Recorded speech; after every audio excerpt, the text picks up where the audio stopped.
try কৰিম আপোনালোকৰ ভাল নহয় মাজে লগ পাই ঠিক আছে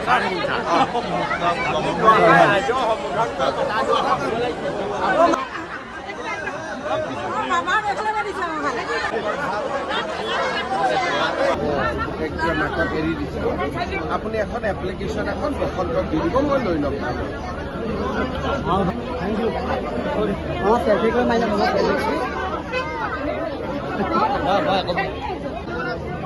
সদৌ অসম টাই আহোম ছাত্ৰ সন্থাৰ সভাপতি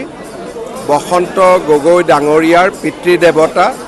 প্ৰেম গগৈ ডাঙৰীয়াৰ পৰলোক প্ৰাপ্তি হৈছিলে আজি তেখেতৰ বাসভৱনত আহি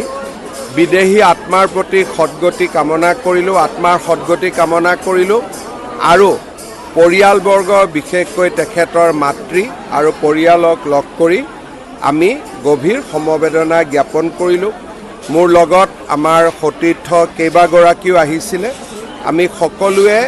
তেখেতক সমবেদনা বিশেষকৈ বসন্ত গগৈ তেওঁৰ মাতৃদেৱী আৰু সকলোকে আমাৰ সমবেদনা জ্ঞাপন কৰিলোঁ যোৱা 7 তাৰিখে আমাৰ দেউতা ইহলীলা সম্বৰণ কৰিলে আৰু আমাৰ পৰিয়ালৰ দুখত দুখী হৈ আজি অসম চৰকাৰৰ মাননীয় মুখ্যমন্ত্ৰী হিমন্ত বিশ্ব শৰ্মা ডাঙৰীয়া আমাৰ ঘৰলৈ আহিল আৰু আমাৰ দেউতাৰ প্ৰতিচ্ছবি মাল্যাৰ্পণ কৰাৰ উপৰিও আমাৰ লোকসন্তত্ব পৰিয়ালৰ সমবেদনা জ্ঞাপন কৰিলে গতিকে এই আপাহতে মই অসমৰ মাননীয় মুখ্যমন্ত্ৰী হিমন্ত বিশ্ব শৰ্মা ডাঙৰীয়াক আমাৰ পৰিয়ালৰ তৰফৰ পৰা বহুত বহুত ধন্যবাদ জ্ঞাপন কৰিছোঁ